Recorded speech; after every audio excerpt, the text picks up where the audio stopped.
It's hard to believe it's been 4 years. How are you doing? 4 years. So we stay hopeful. We survive through the support of friends and family. Our and faith in God. faith in God, and we just never, ever, ever give up. That's just, I mean, getting an opportunity to do something like this is our role in the whole process, is to get the word out because somebody out there knows something. And that person coming forward breaks the case. It's just that simple. Rosemary, tell us about your daughter. Tell us about Liz. Liz was just such a kind person. She was silly. I mean, she was just, I don't know, she had a lot of fun in her life, but she was also so giving. And, we joke, if I would ever, give her a compliment or whatever and say, good job or I'm proud of you or something, she'd say, I'm perfect. And she'd laugh. And I'd say, you're practically perfect in every way, because she loved Mary Poppins. And we both laughed then, so it's like she didn't take herself too seriously.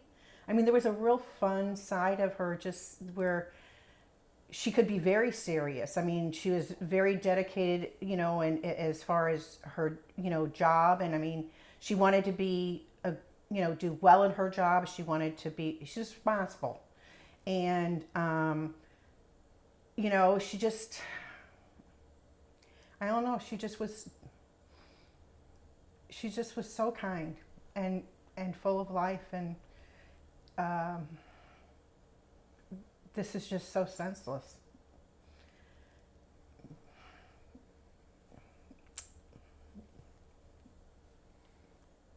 Bob, take us back to the beginning. What do you know about the murder?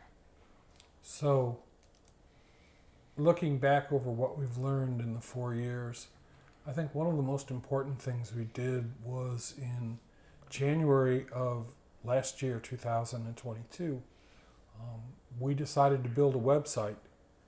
And that website was designed to start giving out facts and the truth about the case, because we were seeing so much untruthful speculation.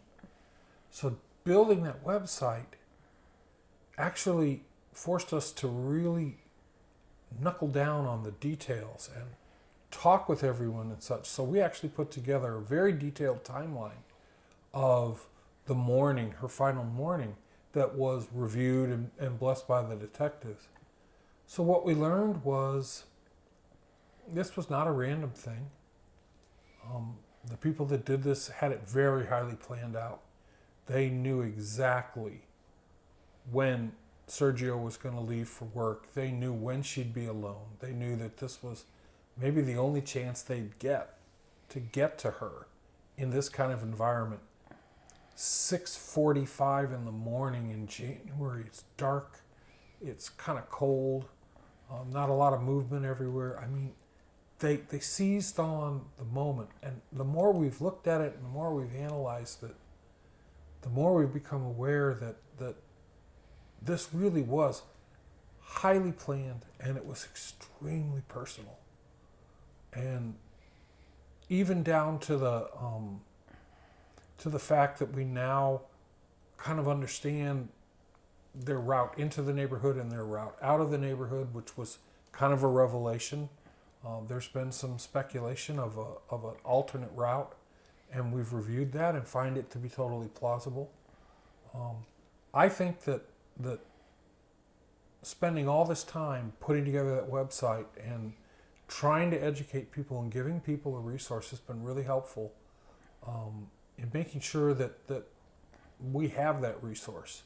And it has nice traffic. We get between 2,500 and 4,000 fresh visitors a month to the site. And it's all organic. It's just from promoting it on Facebook and the search media. But people are interested, and we feel like that website and the social media outreach that we focused on last year is hitting a whole different segment of the population that probably get most of their news off of the internet instead of off of media. And so what we've learned, I think, to sum it all up, is the reason why this case is unsolved is it is so complex and there's so many parts and pieces.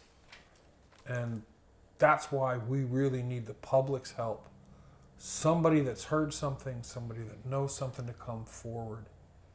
Because ultimately, if you look at it, there's $50,000 in a reward at Crime Stoppers. And we all know how safe and secure and anonymous that whole process is. So we just keep hoping by having opportunities like this with you, that we're going to hit that person that's finally going to say, you know what, I'm going to do the right thing. Rosemary, did Liz talk to you about this trip they were planning? She talked to everybody about it.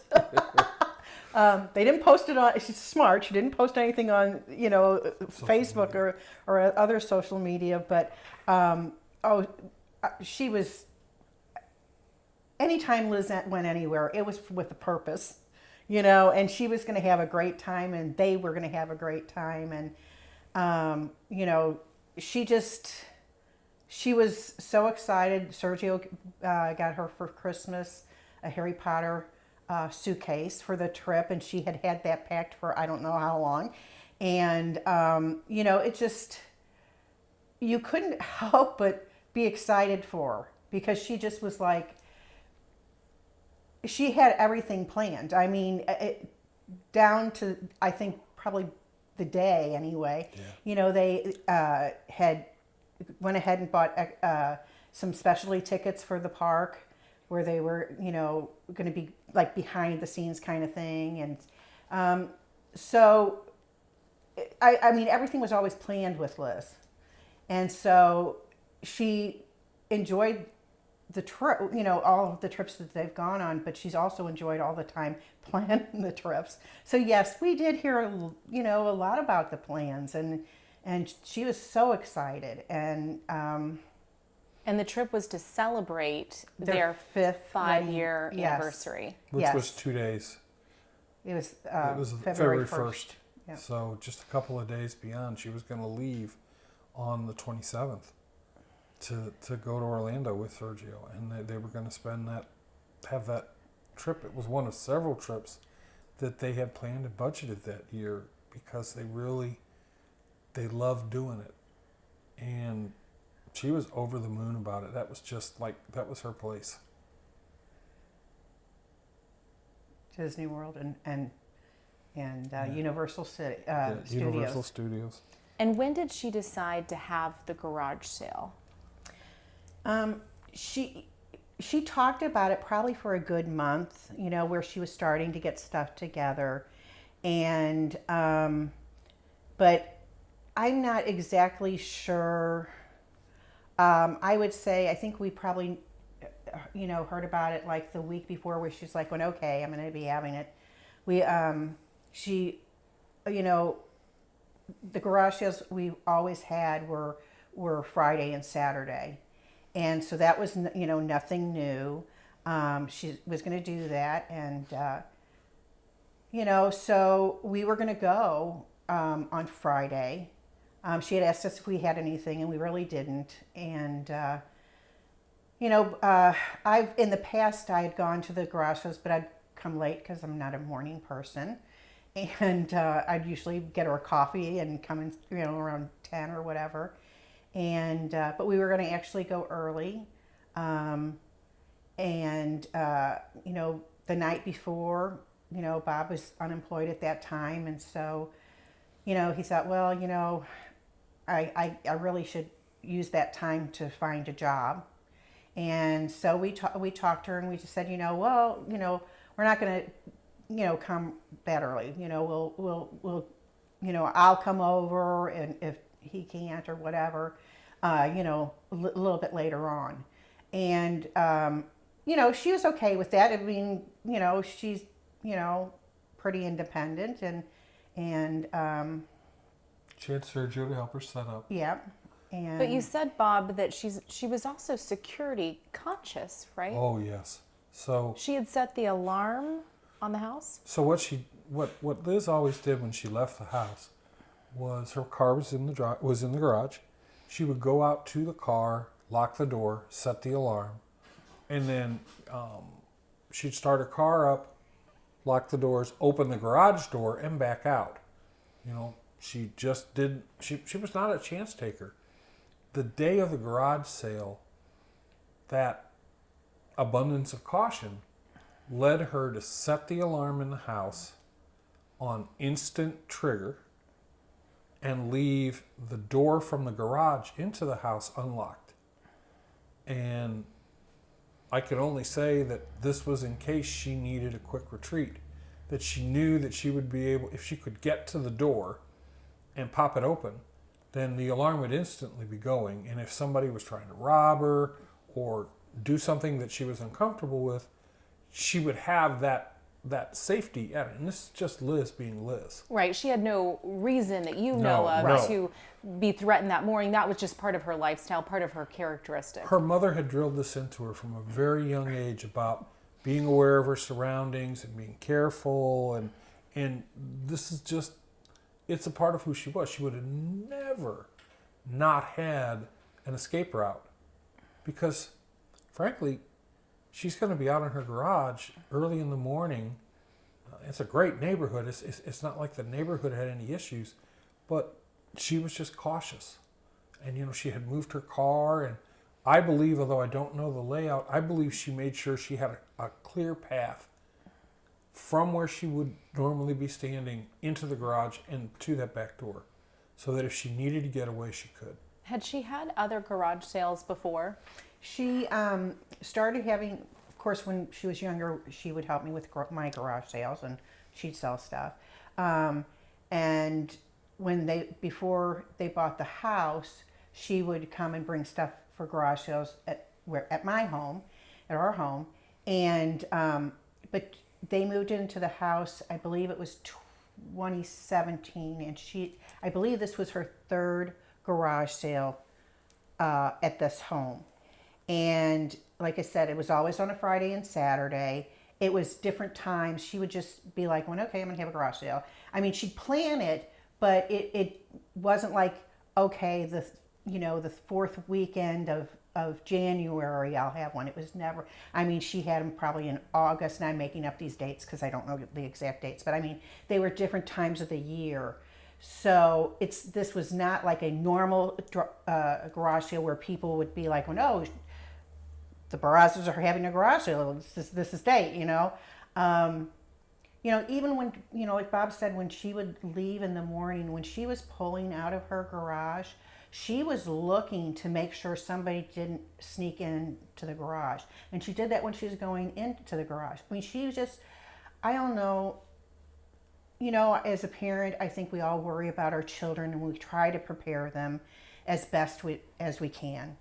And, she would get so annoyed with me, she and her brother, because they'd come home from school and I'd be like, I just saw this thing on, and I'd record it and I'd make them watch it, on kids' safety.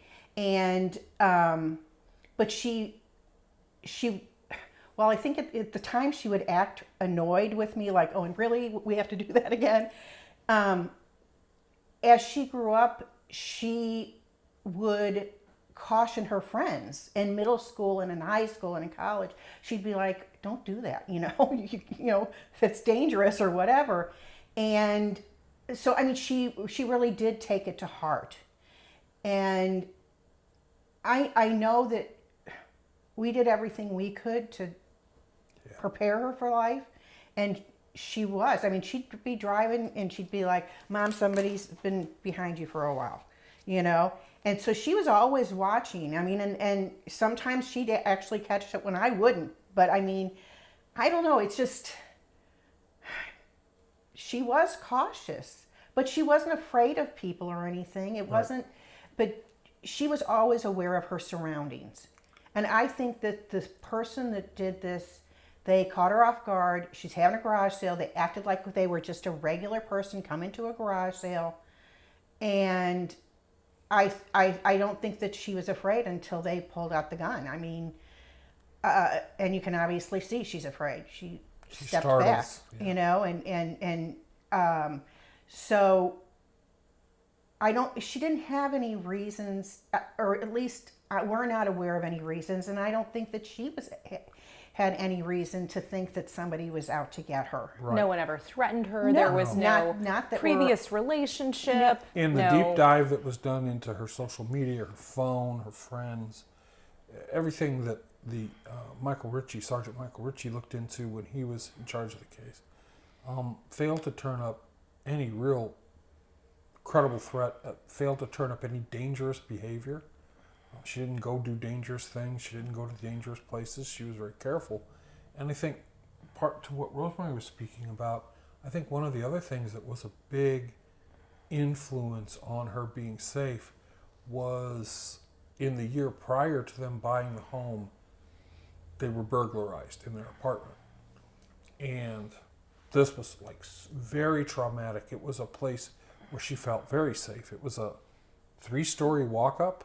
I mean, you have to be really dedicated to want to break into a place like that, and that had a profound impact on her. And I think it just made her that much more cautious and aware. Mm-hmm. So, the murder happened in 2019. Correct. They moved into the home in 2017. 2016. 2016. I have a horrible memory. They were married in 2014. Does that sound about right? Yes, 5 2014. years. Okay. And how long before they were married had they been together? 9 years. They were together a total of 9 years. They So were together in college at... They met in 2009. yeah, I think that's right. In the fall of 2009, because that's when she moved, transferred to Stephen F. Austin. Or not Stephen F. Austin. Transferred to Sam Houston. From Stephen F. Austin. So they met at Sam Houston. They met at Sam Correct. Houston. And it correct. was the first semester, and she was a sophomore. Yeah. So, So 9 to 10 years. And Do you remember when she called you and said that she had met someone? no, I don't. I do remember when she brought him by. And that was, I mean, all we ever wanted was for her to be happy. And he absolutely did that. He made her so happy. And together, it was really, the thing that I've heard said by more than one person is that they were two wonderful people.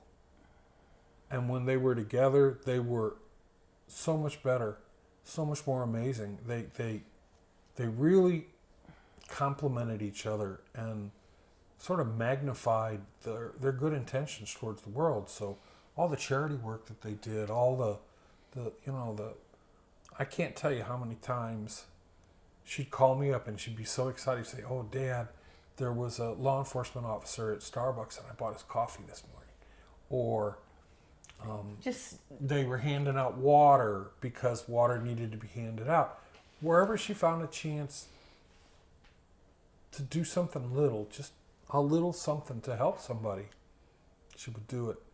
And when the two of them were together, and when they crystallized around the 501st and the opportunities that afforded them to go to children's hospitals, to go to community events, to go to even... Tell us about the 501st for people that may be listening to this interview that don't know what the 501st is. What is it? So the 501st is a worldwide organization that was founded by people who love Star Wars. And the founder, Albin Johnson, started it off simply by building stormtrooper armor and going to a movie theater for a premiere. And found all these people just so excited about it, so it started to spread.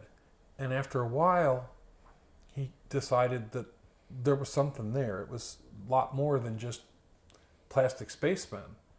And so ultimately he started building it and growing it, and they quickly worked with Lucasfilms to get sanctioned.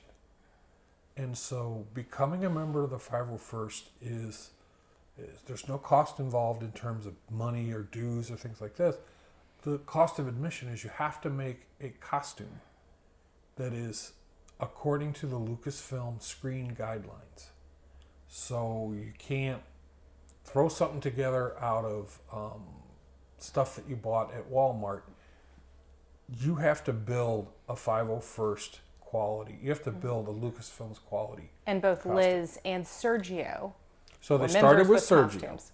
They started with Sergio, and Sergio built the standard stormtrooper, and Liz became a handler and helped where she should. Because what's really important in the 501st is whenever you see a helmeted character, so Darth Vader, a stormtrooper, TIE fighter pilot, any helmeted character, their visibility ends right about here.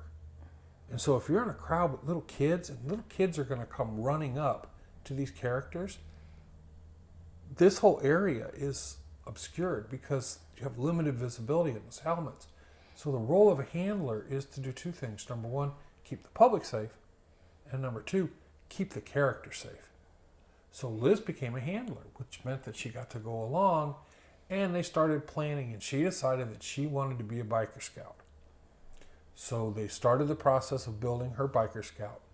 And when you get your costume complete, you go through a process where you have very detailed photographs taken, and they're submitted to a person in the 501st who is trained to evaluate the armor against the standards. And if it passes, you become a member. And at that point, you're issued a number. Well, actually, you get to pick your number, and you've fulfilled the requirements. So Sergio got in, Liz got in probably 8-9 months later. It takes a long time to build these costumes. And they got to do the things they wanted to do. So that opened up the world of going down to Memorial Hermann to the oncology ward and doing Halloween, or doing a chemo, a bell ring. They get calls for kids that are having private parties where they're coming home after therapy, or they're leaving to go to the hospital, and the family makes a request to the 501st, and if they can honor it, they do it. They bring characters in. And the thing that's wonderful about it is the 501st will use this opportunity to raise money for charity. So they can't accept money for what they do. That's not allowed, as it shouldn't be allowed. But what they can do is they can take donations. So one of the things that you see them do occasionally is they'll get a request from a couple that's getting married, and they want to have Darth Vader, Kylo Ren, and a couple of stormtroopers there when they walk down the aisle. So they'll do that, and then the bridal couple will make a donation to an approved charity like the Peter Mayhew Foundation or Make-A-Wish to compensate for the time that the character spent. So that whole concept behind it of when Albin started it, the catchphrase for the 501st is bad guys doing good. And that's his whole thing. And if you even look on the web and search under the 501st, you will see all these amazing things that were done to help children, to help sick people, to assist people in feeling better. And that's what Liz loved. There's an event that happens every, I think it's February. It's Mardi Gras. Yeah, Mardi Gras time. That's held down at Moody Gardens in Galveston, and it's called the Special Persons Ball. And they bring in all these amazing people who are special in a lot of different ways. And the 501st has been invited to this end. And one of the things that's great about that is it's a long event. So unlike some of the other things where you might only be in the hospital for an hour, this is like most of a day. And some of the greatest memories I have of Liz is her dressed up in her biker scout with Mardi Gras beads on, dancing with these little children. And you look in the video and you see them just smiling. They're just the happiest they've been. That's what she lived for.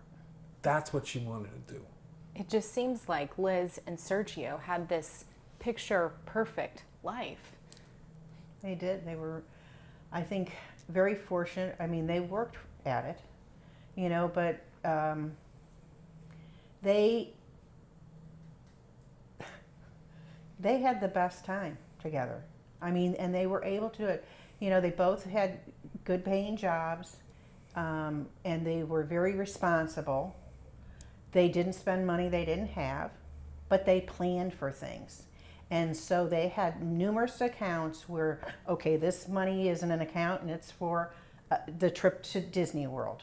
And the garage sale was to give them extra spending money. Clear that up for us. Okay, the garage sale, this is what's so hard about this. Because the garage sale, she wanted to raise a little bit of extra money for souvenirs and stuff. And it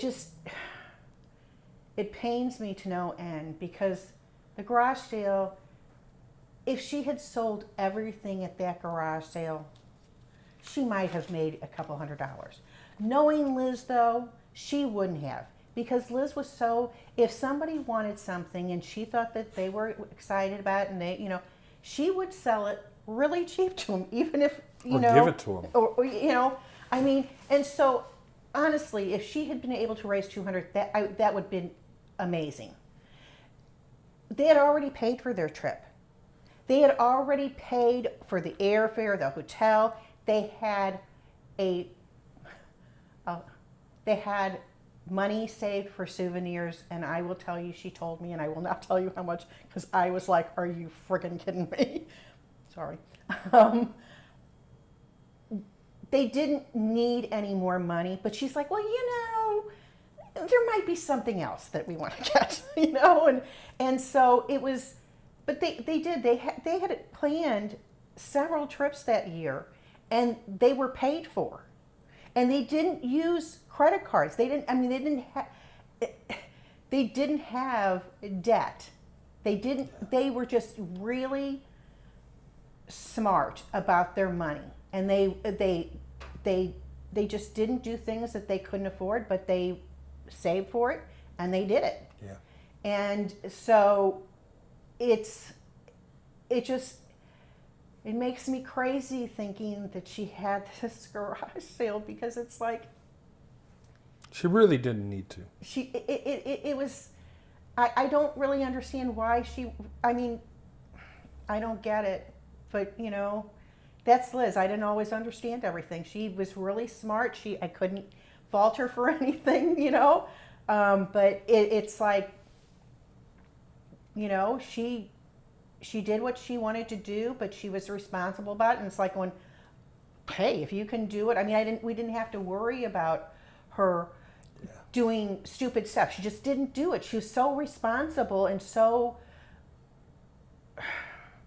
she just amazed us. I mean, honestly, I was like going, can you teach me this? Because I don't know. And she had actually left that morning. A lot of people may not realize she had left to go to Starbucks. Is that right? Correct. And Sergio was at home. She had left. Yes. And then she brought Starbucks back home. Correct. And then he leaves. Right. Correct. And he actually went out and helped her set up. So they're setting up together. Right. Mm-hmm. And she had some large things. There was a treadmill and a few other large things and tables that needed to be set up, but the majority of the items were small. And he helped her until she had it. And then, as he said on camera multiple times, he said, you know, goodbye, honey, I love you, gave her a kiss, got in his work van, and left to go to work. So you can see that all on the doorbell camera. You can't see, well, we have not seen that. Yeah. You know, we only have seen video that has been actually The camera across the street would have caught it. but we have not seen that portion of it. But they've told you it's on But video. we know enough about. We knew that he was driving the work van, And we did see on the doorbell camera, which was just actually posted recently, where Liz comes back from Starbucks, and she makes a face at the front door. She's coming Sergio's in, standing on the other side of the door, and she's like, you know, just being herself. I mean, so happy. There was nothing like, you know, anything that she didn't have a care in the world, you know? And how many minutes between the time when Sergio leaves and the killer shows up? so, according to the timeline, it is just a few moments. It might be 2 or 3 minutes max. And So they were waiting. they were in the neighborhood. They had We know originally pulled into the Goddard School at the front of the subdivision, and then for some reason, either because they suspected there was a camera, or there were a lot of parents coming by with kids, they left, and they went down to another entrance where they pulled in, and that entrance gave them visibility on the main exit. And According to the timeline, though, the truck leaves Goddard School seconds before Sergio left exits, the house. yeah, So they knew he was gone. it's very possible, and we don't know this for a fact, but it's very possible that Sergio, when he left the subdivision, he was directly behind the truck, but We didn't just don't see know. didn't think anything of it. But I mean, it's that close of a time period when they're actually leaving the subdivision. Yeah, and then And so that's why we kind of think that either they were waiting to see him leave leave. and got nervous for Or- whatever reason, or they decided that he was leaving soon and they were going to get in position. We don't know, but it's like literally Sergio's out of the neighborhood probably less than a minute. And then that they're en killer route. pulls up. You see the truck. You see them get out. They leave the car running Yes, The truck, yes. and approach Liz on the driveway. yes. Well, they actually start off in the grass, just and to they cut across the grass and the sidewalk. right, just to I guess it's they get on her driveway very quickly, but they do cut across the grass on the west side of her house. But yeah, I mean, And it's very quick. They're walking up. We can tell from the audio that the doorbell camera was picking up. That Which a lot of people have tried to analyze. It's Correct. very difficult. What can you make out? I can make out her say good morning. And I've listened to and looked at some of the interpretations. And one of the interpretations essentially describes the kind of conversation you would have with someone if you were going to a garage sale. And I have a tendency to believe a lot of what was in that because the words that they attribute to Liz are things that she would have said. Things like "yup" or "sure." We're sure people. I say "sure" all the time. Liz would say "sure" all the time. So I get the feeling that the walk up to her was designed to not make her on high alert. And they walk up, they get in her face, and the gun comes out. And at that point, it's a matter You of do. You seconds. see her jump back. oh, that's the part that It's the hardest. that and her scream are the hardest part of the video and audio. It's just,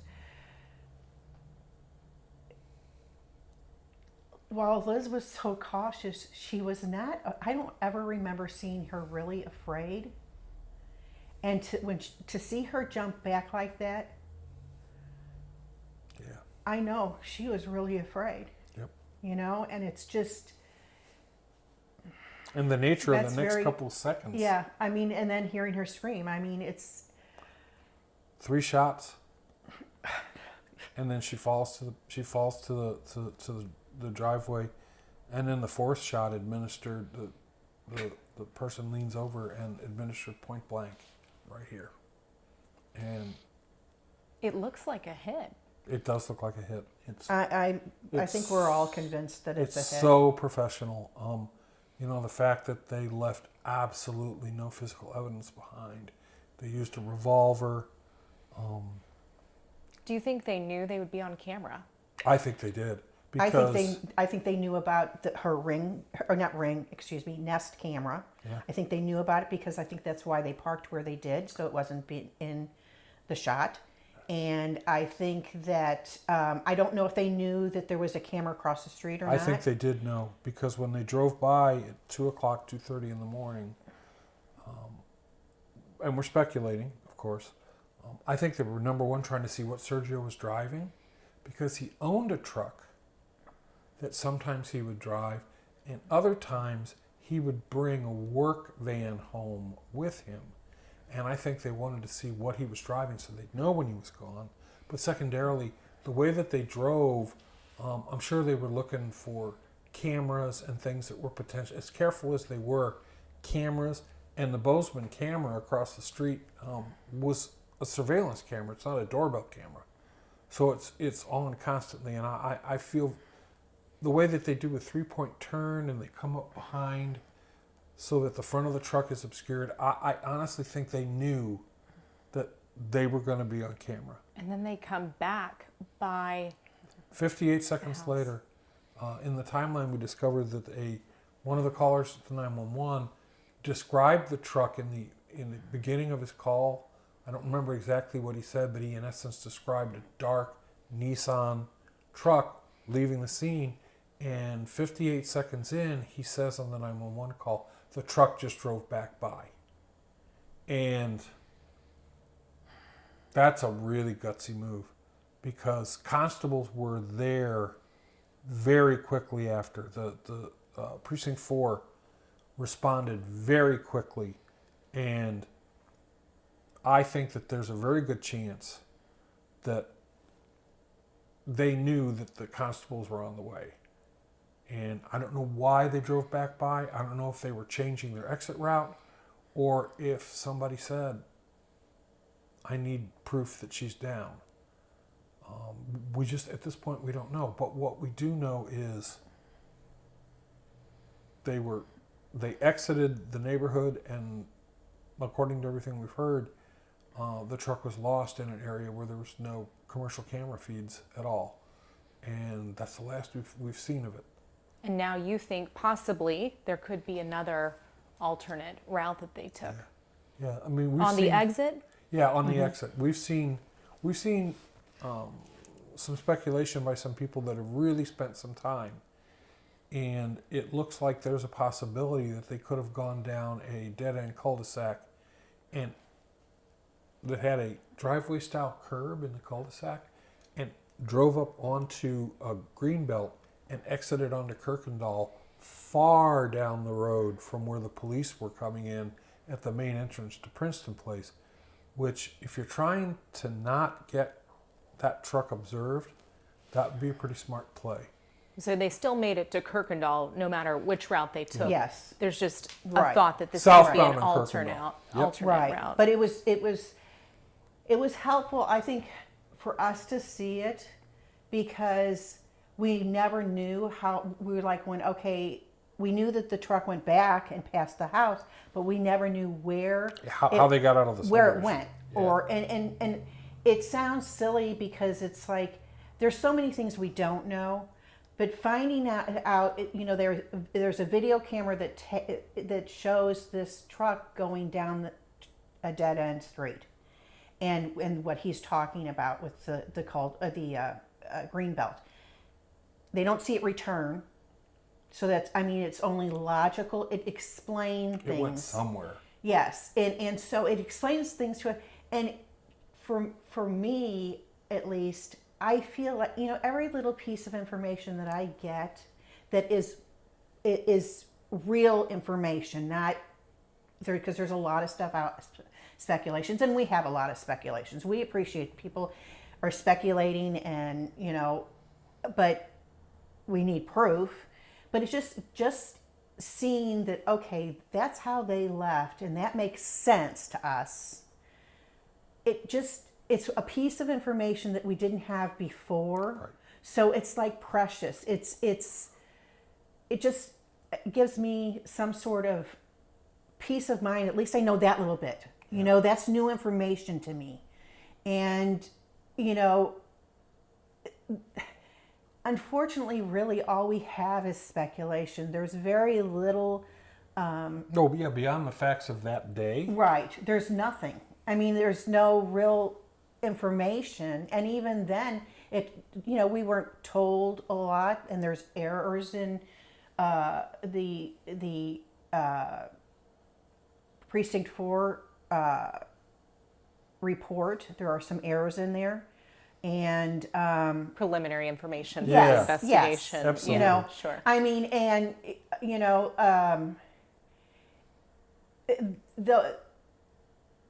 we want people to have the facts, and that's The why truth. we did this as well as we know. And one of the things that has come out and that bothers us is that she was only hit 3 times. Because there is, in the video, the doorbell camera, you can see where there's a puff of smoke or dust or whatever. Where the bullet hits But the where the- brick, hits and then ricochets up and hits Okay. the top of the house. Okay, and so, and unfortunately, in the reports, I don't know if I should. In the reports, there's a statement made by an emergency response person that she was shot 3 times. And this was in the heat of a really, really, really hectic attempt to save her life. And in fact, that has been seized on by some people to say that this couldn't have been professional because you wouldn't miss somebody at that point blank range. And in fact, she was shot 4 times. We confirmed it with the detectives in the case. It lines up with what we saw in the hospital. And ultimately, what really matters to us is I don't want to see the propagation of speculation that's Untrue. that's not based on facts. And that's why her website is so important. That's why, like, we will not engage in the conversation in the social media spaces because it's just too wide open. We don't want to expose ourselves to it, but we want to give those people something to really talk about. And so that's why we've done it, and we've learned some things from it. You know, the speculation about an alternate route out of the neighborhood, it fits. It makes sense. It kind of was helpful to us. We actually drove it, and then I got out and walked the supposed path. I wanted to make sure that there wasn't a big ditch that would have prevented it. And I'll be honest, when I walked it, I looked in all of the trees that are growing there and everything, because I thought to myself, what if I was to come on a piece of physical evidence that was discarded the day of the murder, even though this was 3.5 years later? It could just be sitting there, and there are some trees that have grown up in the area, and this area is used by, like, you see the ATV tracks and things like that. I actually walked it and looked so carefully. I took my time, and unfortunately, I didn't find anything that was even remotely connected. Who called you all that morning? We got a call from the alarm company, her alarm company. And, we were both in bed sleeping. It was pretty early. And the phone rang, and it was the alarm company. And they said her alarm had gone off. And Now, why did the alarm go off? Because did anyone enter the house? The police went in to clear the entered. house. And see, and what's bad is the police, and I don't mean bad like, but we weren't notified when it happened because they didn't enter her house for like 20 minutes to clear it. And so we get a call, and I picked up the phone, and because I'm on her contact, list. And they said that her alarm had gone off. And they couldn't reach her. And they couldn't reach her. And they're like going, should we contact the police? And I'm still half asleep, but I'm like going, and I don't want police coming out if it's nothing. You don't want to, and it's and I'm like, when I don't know, I said, look, I call, call the police, have the police come out. It only took me a few seconds, but I just remember being like kind of in a panic, like, oh, should they call the police? And we just jumped up out of bed and we're like going, okay, we tried calling her and she didn't pick up. And again, it was really quick. We were out of this house in a matter of a couple minutes. We just threw on clothes basically. And you went there? And we went to her house. And on the way there, Sergio had called us and said that he could see police tape, but he didn't know if it was if it was for his house or from his doorbell cam or the neighbors, and that he tried to call Liz and she didn't answer. And I said, well, yeah, and we went, and in the front of her subdivision is where Life Flight picked her up, and they had already left, but they had just left. The ambulance was still there. There was a fire engine there and some, I don't know, cop cars and stuff at the landing site. And we were like going, well, maybe it's not her because it's like a block away from her house. And so we actually stopped the ambulance and I said, are you involved in I'm like, I don't even know exactly what I said, but it was kind of like thinking that, well, maybe it was that this happened there and not at her house, and this was all some kind of mistake.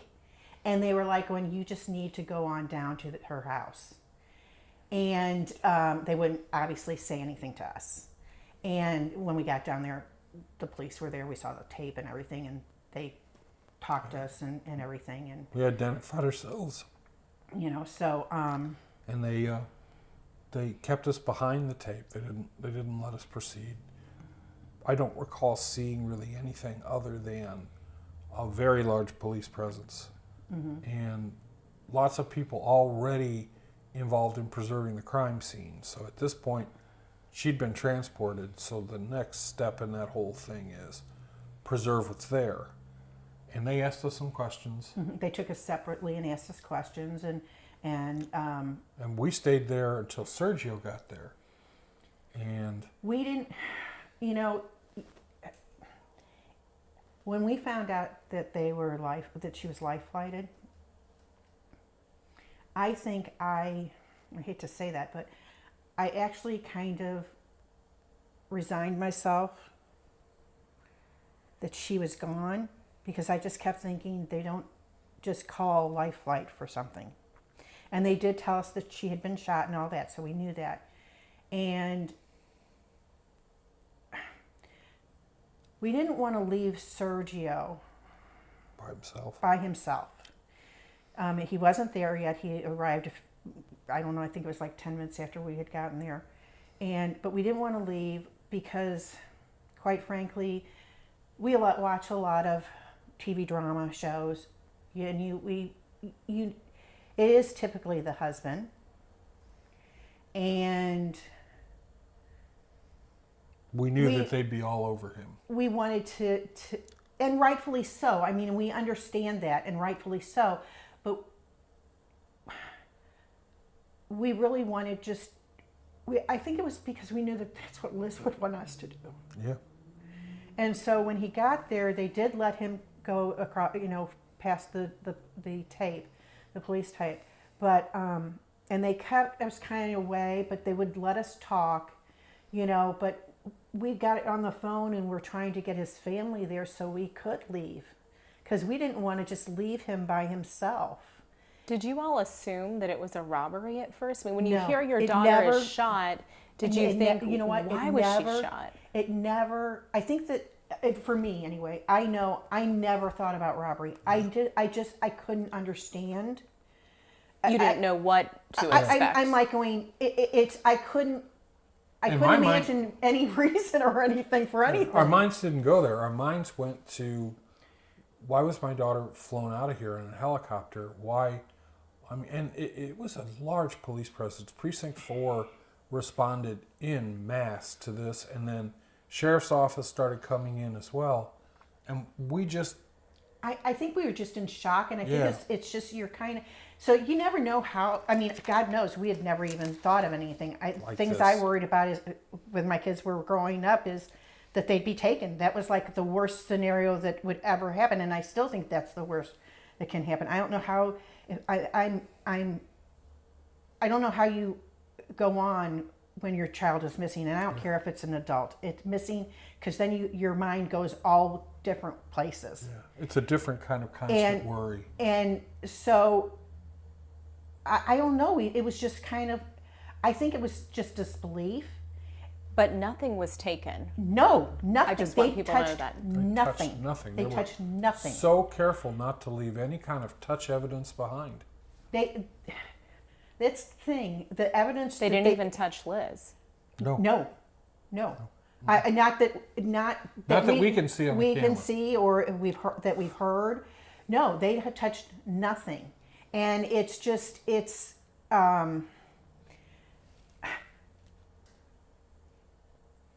so hard to say. It's hard to imagine. It's ridiculous. Yeah. Because of course it's hard to imagine, but it's just she did not live a dangerous lifestyle. She did not, I mean, she was just a good person. She didn't do anything. She wasn't involved in any even questionable Yep. activity or Sergio, I mean, and so it's like, what could possibly be the reason? And we still, we're speculating and going, okay, what's the reason? Well, maybe somebody was jealous of her. Maybe they were jealous of Sergio and Liz's relationship. Maybe they were jealous of, that they were able to have a nice home and go on vacations. And I mean, they were living a dream life. I mean, it's. But to me, it's really hard to justify the risks that were taken Yes. to kill her for something like that. And it's ultimately, even I would think, for someone that is practiced in the process of killing someone and escaping the scene and not being captured and such,